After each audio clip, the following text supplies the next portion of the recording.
You're born in Hayward, California in 1972 to a father who smells like locker rooms and disappointment. Utta Johnson, your mother, is warm and nurturing. Rocky Johnson, your father, is a legend in the wrestling world, but the money never came. Not really. Your childhood is a blur of evictions and relocations. Nova Scotia, Connecticut. Moving so often you don't bother unpacking your boxes. At 8 years old, you're the only black kid in your school in a small Pennsylvania town, and the other kids make sure you know it. They call you names, they push you around. Your father, the tough guy, is gentle at home. He knows what it's like to be unwanted. At 15, your world fractures again when your father suffers a near-fatal heart attack. You're sitting in the hospital hallway wondering if he'll even make it through the night. He does, but something inside you changes. You realize life doesn't wait for you to be ready. By 16, you're 5'10" and built like a small tank. Football becomes your escape. You're good too, really good. The University of Miami notices you. This is it. This is your ticket out of poverty. You get a full scholarship and suddenly you're not the poor kid anymore. You're an athlete. A somebody. You play defensive end. Destruction is your job and you're damn good at it. But injuries plague you. Your knee, your shoulder. Nothing serious enough to end your career, but serious enough to whisper doubts in your ear. You ignore them. You work harder. You lift heavier. You run faster. Then in 1995, 2 weeks before the NFL draft, your shoulder gives out. Complete injury, complete devastation. Every scout that wanted you suddenly doesn't. You go undrafted. The dream dies in a single moment of torn ligament and shattered hope. You're 23 years old and everything you worked for is gone. Your parents are supportive, but you can see the fear in their eyes. The bank account is empty. The world doesn't want you. That's when your father suggests wrestling. It sounds ridiculous. You're not a performer. You're not a showman. But you're desperate and your father knows the industry. He tells you about the training, the grind, the traveling. He tells you it's not glamorous. He's right. You start training at a wrestling school in 1996 with $40 to your name. $40. That's it. You're broke. You're hurting. Your knee still bothers you from the football injury, but you show up every single day. The wrestling itself is brutal. It's fake, but the bumps are real. The pain is real. Your body screams at you. You learn holds and moves and psychology. You learn how to tell a story with your body. You learn how to get the crowd to hate you or love you. Your first match is in a small arena in front of maybe 200 people. You're awful. You can barely get through it without looking like you're reading a script. The audience doesn't care. They boo you anyway. But you're addicted now. This is your last shot and you're going to make it work. You travel across North America wrestling in high schools, fairgrounds, anywhere that will have you. You're making less than $30,000 a year and you're living in a car sometimes.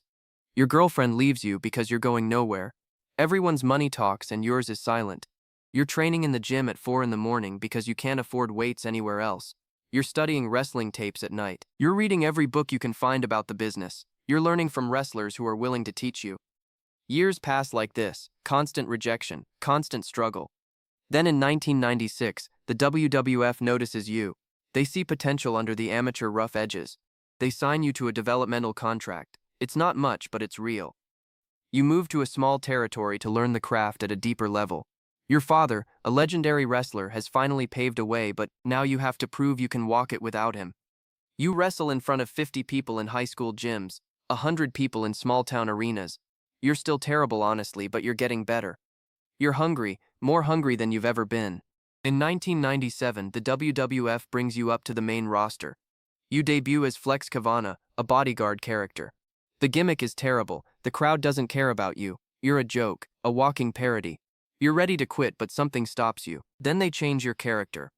Rocky Maivia, a hybrid of your father's name and your mother's maiden name. You're positioned as a fresh-faced hero, but something's off. The crowd doesn't buy it. They're not invested in this polished kid with the fake smile. You're failing in real time on national television in front of millions of people. But then, something miraculous happens. The crowd turns on you completely. They hate you. They despise you. And suddenly that hatred is your greatest asset. You lean into it. You become arrogant. You become The Rock. You cut promos that make people want to see you get destroyed. You talk trash. You mock the crowd. You wear sunglasses and make hand gestures that become iconic. Within months, you're the most hated man in wrestling. People are buying tickets just to see you lose. The irony is delicious. Your struggle to be liked has become your greatest strength. Stone Cold Steve Austin is the hero everyone roots for. You are the villain everyone wants to see crushed. The chemistry between you two is lightning in a bottle. You're having the best matches of your life night after night. You're traveling 300 days a year, you're bleeding, you're sweating. You're breaking your body apart for $200 a show sometimes, but this time it's working. Then in 1998, your father Rocky Johnson dies at 62 years old. Heart failure. The same condition that nearly took him when you were 15 now finishes the job. You're in the middle of your career trajectory. You're finally making real money. You're finally becoming somebody, and your father isn't here to see it. You take 2 days off and then you're back in the ring because that's what champions do. You channel the grief into your character. You become harder, more driven, more determined to prove that his legacy and yours matter. The Rock becomes a phenomenon. You're main eventing WrestleMania. You're winning championships. You're cutting the best promos on the microphone that wrestling has ever seen. You're entertaining millions of people every week. You're making real money now. You buy your parents a house. You pay off debts. You're living the dream that poverty-stricken kid could never have imagined. But wrestling has a shelf life, and you know it. In 2001, you start appearing in movies. A small role here, a cameo there. You're testing the waters. Hollywood is skeptical. You're a wrestler. You're not a real actor. Who's going to take you seriously? But you do. You take acting classes. You study the craft like you studied wrestling. You learn to control your physicality on camera. You learn that wrestling and acting are both about telling a story, but cinema is a different language. Your first major film is The Scorpion King in 2002. It's not Shakespeare, but it makes money. Lots of money. Enough money that studios start to notice you. Enough money that you can choose your roles. Then Fast and Furious happens and everything changes. You're not the main character at first, but you steal scenes. Your charisma is undeniable. Your muscles are undeniable. Your work ethic is undeniable. Suddenly you're getting bigger roles, better scripts. Directors want to work with you because you show up at 4 in the morning and you work until 8 at night. You don't complain. You don't demand special treatment. You're the guy who became a star through sheer force of will, and that attitude never leaves you. Years blur into success. Jumanji, Rampage, Jungle Cruise, Black Adam. You're in every major film. You're the highest paid actor in Hollywood. You're building business empires. A tequila brand. A production company. A fitness app. You're leveraging your brand into every possible direction. The kid who was broke and hopeless is now worth hundreds of millions of dollars. You've built an empire. You've transcended wrestling. You've transcended film. You're a global brand.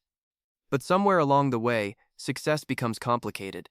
The grind that created you never stops. You're traveling the world constantly. You're training obsessively even though you don't need to anymore. You've built walls around yourself so high that even the people closest to you sometimes can't reach you. You're lonely at the top in ways the hungry kid in the car could never have imagined. The hunger that drove you now feels like an endless void. You have everything, but sometimes it feels like nothing. Yet here you are, born into nothing. Rejected by football, and now you're The Rock. You're an icon. You're a cultural phenomenon. You're proof that if you refuse to accept defeat, if you show up every single day and do the work, if you never stop pushing, the world eventually has to make room for you. The kid with $40 and a dream did it. He actually did it. If you felt like you lived that story, subscribe. That's what we do here. Real biographies, real stakes, no gossip. Every week, another person's journey from nothing to everything. Hit subscribe so you don't miss the next one. And comment below, whose story should we tell next? We read every comment. More biographies coming. Stay tuned.